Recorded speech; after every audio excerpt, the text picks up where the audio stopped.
आज की इस प्रेस वार्ता में आप सबका हृदय से स्वागत, अभिनंदन। मंच पर पार्टी के वरिष्ठ नेता, माननीय नेता प्रतिपक्ष श्रीमान अमर कुमार बावरी जी, मंच पर मैं उनका हृदय से स्वागत, अभिनंदन करता हूँ। धन्यवाद। आप सबको जोहार। जो परीक्षार्थी थे वो हमसे मिले थे और वो लगातार राजभवन के सामने पिछले 10 दिनों से धरना पर बैठे हुए।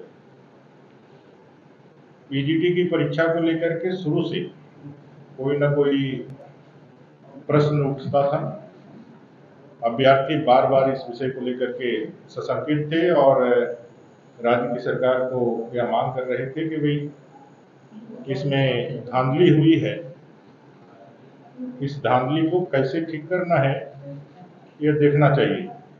कई एक आवेदन उन लोगों ने जेएसएससी के ऑफिशियल्स को, सरकार के ऑफिशियल को, स्वयं मुख्यमंत्री को और बाकी लोगों को दिया, लेकिन राज्य की सरकार पूर्व के परीक्षाओं की तरह इस परीक्षा में भी उदासीन बनी रही।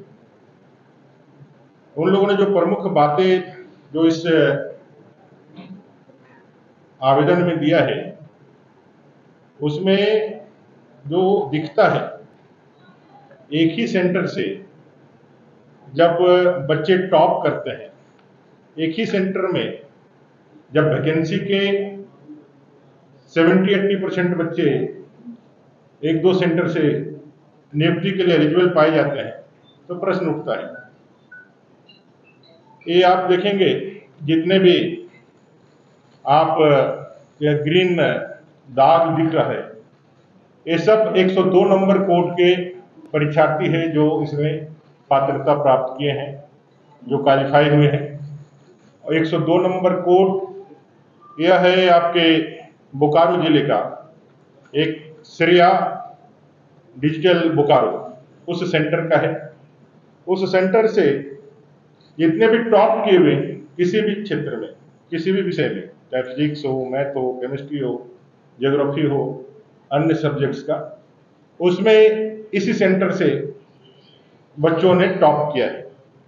102 का ये जितने भी मैं दिखा रहा हूं, ये सभी 102 बोर्ड जो श्रेया डिजिटल बोकारो है उसका है।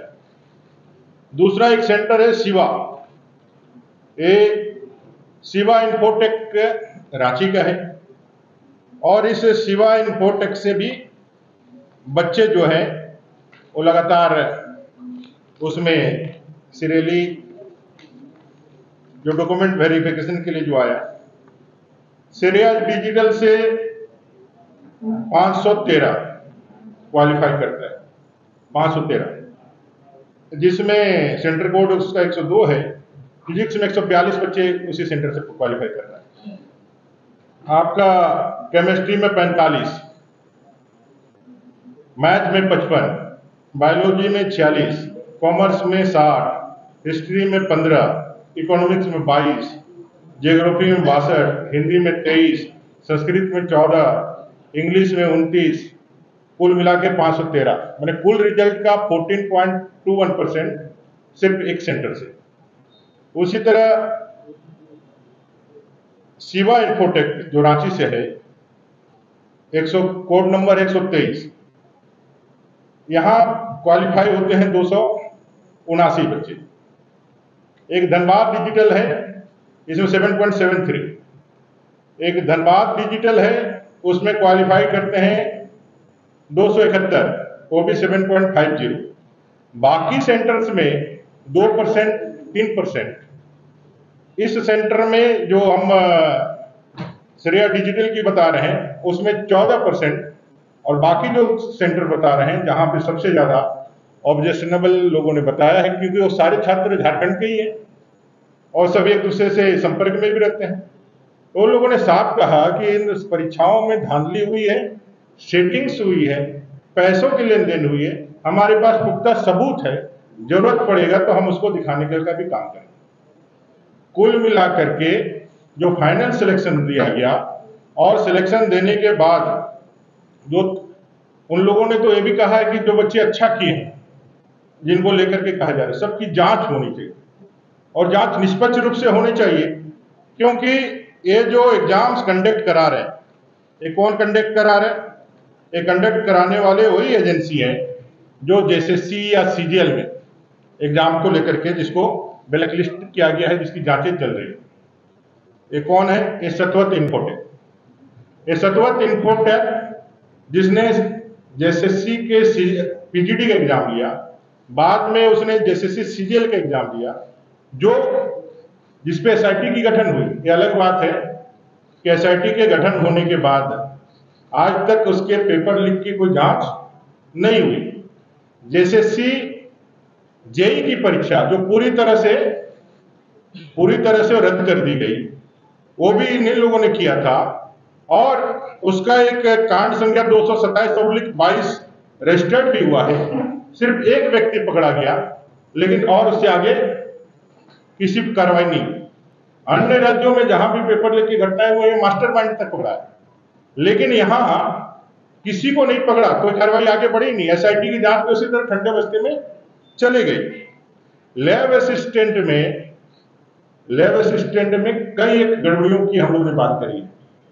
80 मार्क ला करके एक अभ्यर्थी जनरल में क्वालिफाई कर गया और अपना होम डिस्ट्रिक्ट उसको पोस्टिंग मिल गया। वहीं 130 नंबर ला करके जो लोग जो है सड़क पर है, उनको नहीं मिला है। OMR सीट भी अपने पास में है। अगली बार OMR सीट भी आप लोगों के लिए हम लोग सार्वजनिक कर देंगे। JSSC PGT में जो क्वालिफाई हुआ है, उसमें मूक बधिर भी बोलने लगे हैं। जिनका सिलेक्शन मूक बधिर कैटेगरी में हुआ है, मूक बधिर के रूप में जिनको नौकरी या जिनको पात्रता दी गई है, उनसे फोन से बात करिए तो फोन से बात करते हैं।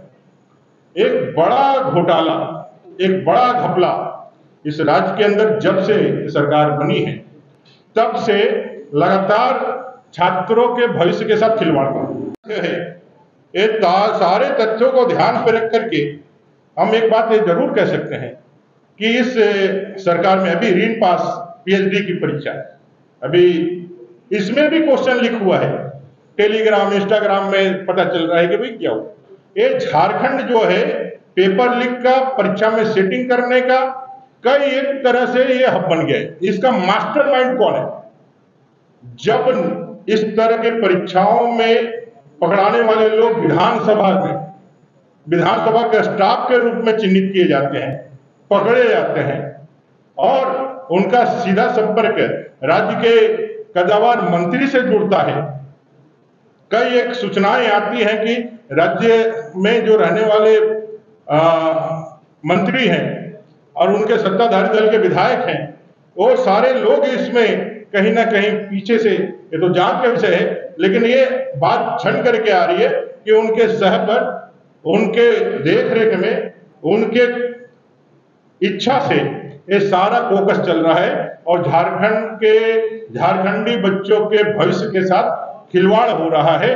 किसी भी योग्यता क्षमतावान बच्चे का नौकरी पात्रता, एक तो परीक्षा में आप लिखते हैं पढ़ा लिखा लड़का है, मेहनत करके आता है, जब वो किसी प्रकार से फेल होता है तो पहले उसका मोरल डाउन होता है कि मैं पास नहीं कर पाया, और दूसरा जब उसको पता चलता है कि उसका फेल करने में कोई क्षमतावान परीक्षार्थी नहीं है, उसको फेल करने में सरकार और सरकार की एजेंसियां पैसे और भ्रष्टाचार के दम पर कर रही है, तो उसका मनोबल घटता ही है। साथ साथ व्यवस्था के प्रति एक नाराजगी, एक जनाक्रोश और एक असंतोष पैदा होता है, जिससे राज्य का लॉ एंड ऑर्डर भी प्रभावित होता है।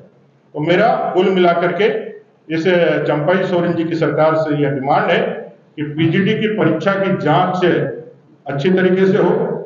जो बच्चों ने आरोप लगाए हैं और कई एक उन लोगों ने पूरे सबूत देने का जो वायदा किया है कि जांच होगी तो मैं सारे सबूत भी देंगे, अगर जांच हो इसको तत्काल उनकी नियुक्तियों को रोक करके इन सब की जांच होनी चाहिए। और सीधे तौर पे यदि सरकार ये मानती है, सरकार ये समझती है कि वो फ्री एंड फेयर परीक्षा लेंगे, मेरा कोई इंटरेस्ट नहीं है कि गड़बड़ी करके परीक्षा लेंगे, तो सीधे तौर पे जब SIT आपका कोई काम नहीं कर पाई, जब आपका FIR में कोई आपका पुलिस प्रशासन या आपका स्थानीय प्रशासन कोई आगे नहीं बढ़ पाया, तो आप सीबीआई की जांच चल ही रही है, सीबीआई नीट की जांच कर ही रही है, तो आप भी जो है इसकी जांच कर दे। और तीसरा, अभ्यर्थियों से जो कहना चाहता हूं, जो लोग लालच में आकर के कोई यदि आपका पैसा लेकर के आप नौकरियों में लाता है, तो 4 महीने बाद जब जनता की सरकार भारतीय जनता पार्टी के नेतृत्व में बनेगी, तो ऐसे सारे लोगों का जांच करा करके अगर यदि गलत पाए जाते हैं तो उनकी नौकरियां भी जाएगी और उनको जो है कानूनी कार्रवाई का भी सामना करना पड़ेगा। धन्यवाद। हमने गवर्नमेंट में नौकरियां दी थी, एक भी एग्जामिनेशन में कदाचार का एक भी विषय नहीं आया था रघुवर यादव की सरकार में, और लाखों नौकरियां हम लोगों ने दी थी। आज वो सब नियोजित है, नौकरियां कर रहे हैं। जब से सरकार ने एग्जामिनेशन लिया है, जेपीएससी से लेकर जेएसएससी में सभी एग्जाम्स कटघरे में खड़े हैं, और एक केंद्र बिंदु कहीं ना कहीं रांची और अगल बगल हजारीबाग तक सीमित होता है। आज जैसे नीट के मामले ओएसिस संस्था तक आना हो या सीबीआई की एंट्री झारखंड में होगी, उनसे इन्हीं लोगों का सूत्र जुड़ा हुआ है।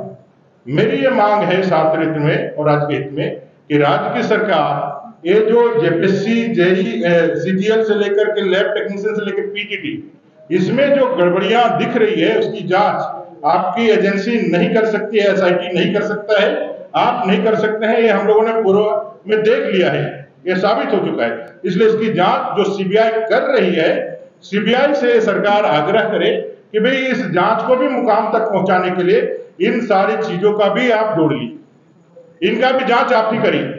ऐसा राज्य सरकार से मैं डिमांड करता हूं। अगर आप चाहते हैं, आप पाक साफ हैं और आप चाहते हैं कि भाई एक हम युवाओं को एक ऐसी व्यवस्था दें जहां से क्षमतावान, योग्यतावान बच्चे ही बिना किसी पैरवी के, बिना किसी भ्रष्टाचार के, बिना किसी सेटिंग के अपने पात्रता के हिसाब से नौकरियां प्राप्त करे और झारखंड की सेवा करे, तो आपको यह करना चाहिए कि भी आज की सीबीआई जांच जो चल रही है, जिसमें लगातार लोग पकड़े जा रहे हैं, वो आप करें। नहीं तो आपके संरक्षण में जो चीजें हो रही हैं, इसको लेकर के झारखंड की जनता और विशेषकर युवा पर भयंकर आक्रोश में है और लगातार वो संपर्क कर रहे हैं कि भाई इसको किसी तरह से इसकी जांच होनी चाहिए और इसकी किंगपिन को पकड़ाना चाहिए। दूसरा, वैसे अभ्यर्थी जो एग्जाम्स लिख रहे हैं सेटिंग के दम पर, मैं उनको यह अपील भी करना चाहता हूं, निवेदन भी करना चाहता हूं। देखिए, गलत चीजें ज्यादा दिन तक नहीं रहती है। बगल के पश्चिम बंगाल में जिस तरह से टीचर की नियुक्ति घोटाला हुई थी और लोगों ने पैसा देकर के नियुक्ति प्राप्त की थी, आप देखे होंगे कई एक मंत्री से लेकर सरकार के लोग जेल के अंदर गए और बाद में वैसे अभ्यर्थियों की नौकरी भी गई, पैसा भी गई, उनका जेल तक जाना पड़ा। इसलिए सावधान रहिए, ऐसे किसी भी दलाल या किसी भी इसके चक्कर में ना फंसते हुए आप अपने योग्यता क्षमता के अनुसार एग्जाम लिखिए और पास होइए। नहीं तो 4 महीने के बाद जब जनता की सरकार भारतीय जनता पार्टी के नेतृत्व में बनेगी, वैसे अभ्यर्थी जो गलत तरीके से नौकरियां प्राप्त किए हैं और ये साबित हो जाता है भ्रष्टाचार करके किए हैं, तो उनकी नौकरी भी जाएगी और उनको जेल भी जाना पड़ेगा और उसको भेजने वाले लोग भी करेंगे। ये भारतीय जनता पार्टी की तरफ से मैं यहाँ के युवाओं को कहना चाहता हूँ।